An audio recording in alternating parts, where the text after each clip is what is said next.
Allah Azza wa Jal first announces to all of the angels, and we understand that it includes at that time Iblis among them, Inni khaliqun basharan min teen. I am about to create a human being from dirt or from clay. When he's saying this, he has not made Adam yet. فَإِذَا سَوَّيْتُهُ وَنَفَخْتُ فِيهِ مِنْ رُوحِي. And when I'm done balancing him, and when I blow into him from my ruh, then he says, فَقَعُوا لَهُ سَجْدًا. Then fall into sajda before. Allah has described that He is about to create our Father, and He has also described the process He's going to use to create us. He says, first of all, I'm going to make him from teen. We're not the only creation on this earth made from teen. In fact, all of the animals and all of the species that exist on this planet also are made from teen. But there's something additional about this creation that He's about to make, our Father, and by extension us, that is more than just teen. There's something more than just this animal presence, this animal existence. فَإِذَا سَوَّيْتُهُ. When I make him balanced. So Allah says there's a level of balance and perfection that is going to be added to this creature that doesn't exist in other creatures.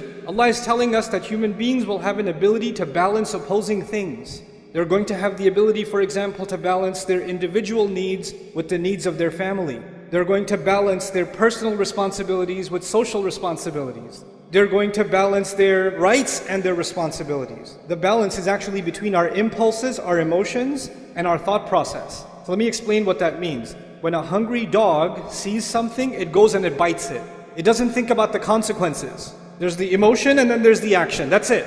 But human beings, they can look at something and say, no, that's illegal. No, that's haram. You're getting late for work. There's a red light. Right? You have the ability to balance your emotion, your need, your desire to get to work early, but your need to abide by the law and stop at the red light. We're able to balance our thoughts and our emotions. Unlike other species, when they have an emotion, they have an impulse, they jump on it, they react. But we can think about the consequences, we can think about the long term, we can hold ourselves back. Allah Azza wa Jalla here says, human beings will be made with this amazing ability of balance. Then He says, وَنَفَخْتُ فِيهِ مِنْ رُوحِي. And then on top of that, I will blow into him from my own ruh, meaning the ruh that Allah especially designed for this human being, this special thing that will connect him, this human being, and Allah together in a unique way. That's what's going to be inside him.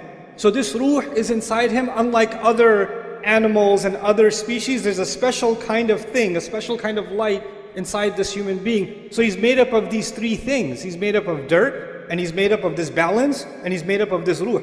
And He let the angels know, these are the three parts that will make this human being amazing. And when these three things come together, then فَقَعُوا لَهُ سَاجِدِينَ. Then fall into sajda. It's important to note, the angels don't just see the seen. The angels are creatures of the unseen. So what is invisible to us, like the arsh of Allah, what is invisible to us like the jinn, what is invisible to us like the secrets of the skies, many of them, the angels, they travel through the skies. And then on top of that, they get to communicate directly with Allah. Allah talks directly to the angels. And Allah is telling them that this creature is so incredible. Of all the vast universe that He created, He says this one thing is so powerful that every last one of you should be overwhelmed at what Allah has done when He created Adam.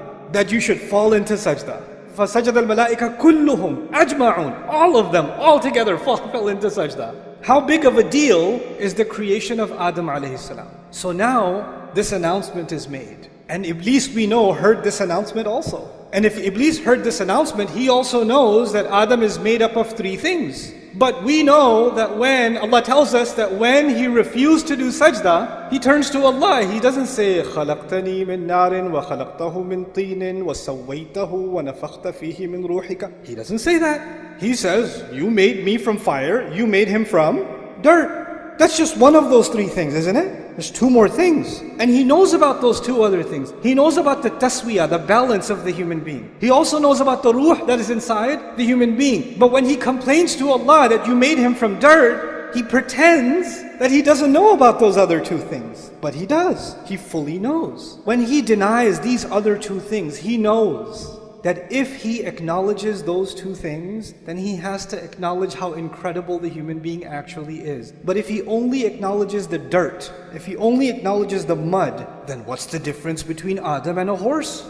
What's the difference between Adam and a cow and a monkey? They eat, he eats. They get shelter, they get shelter. They have kids, he has kids. He's just an evolved animal. That's all. Okay, so he can stand on his 2 feet. Big deal. He deliberately denies 2 components of our existence out of the 3. Now, he hates humanity. He blames Allah for giving us this position. He swore that he wants to not only see Adam alayhi salam fail, because if you hate Adam, then you got Adam expelled from Jannah, you should be like, I'm good now. I got my revenge. Feel better. Nah, he doesn't feel better. He's like, now I'm going to get his kids. And now I'm going to get his family. Now I'm going to get their kids and their kids. And he keeps ruining human beings time and time and time and time again. One of the things that we learn from this passage and these ayat of the Quran is that Iblis did not want the human being to be acknowledged as something worthy.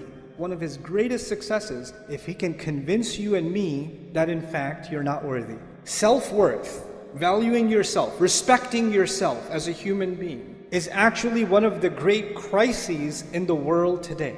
Oh, I used to have a job, but I'm retired now. Nobody cares about my opinion. I'm worthless. I just sit home all day. My son has a job. My daughters are gone away to college, and I'm just useless here. I'm just a burden on everyone. There's an old man sitting in his home thinking he's completely worthless. All I can do is just go to the masjid and come back, but I live with this worthlessness inside me. It's just better if I just die. A young man lives with worthlessness. He says, my brother graduated, my cousin got a job, everybody else is doing better. This one already got married. Look at me. I've got nothing.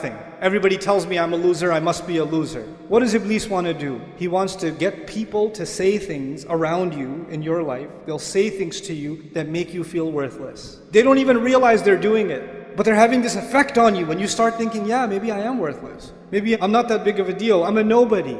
Once you develop low self-esteem, you don't value yourself, then you're always thinking the only way I will be valued is if somebody else values me. If somebody else approves, then I have value. So I'm gonna take a picture of myself. I'm gonna make sure I change all the filters enough times, and then I'm gonna post it online, and I'm gonna wait for somebody to do this, or somebody to put one of these, or at least a mashallah or something. Give me something, because if somebody gives me, I have some value.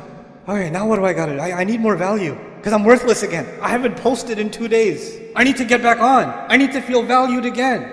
When you don't have enough value for yourself, you're always looking for value from where? Somewhere else. Someone else. Always looking for somebody else's approval. Always looking for somebody else's compliment. You didn't say anything. What do you think? What do you think I should do? What do you think of this? What do you think of that? Constantly asking for somebody else's opinion. Because without it, you're worthless. When you have low self-esteem, then you can't deal with any of your rights. Like, people can walk all over you, they can humiliate you, and in your head you're like, yeah, I deserve it, I'm scum anyway. What's even better is Iblis comes to those in your life sometimes and he says, hey, say this to him. Say, you know what, I know I treat you like a dog, but you deserve worse than that. So you should be happy that I even treat you this much. And you hear that enough times, and what happens? You start internalizing it. Because human beings, even if you reject something at first, if you hear it enough times, you start getting influenced by that. You start seeing yourself that way.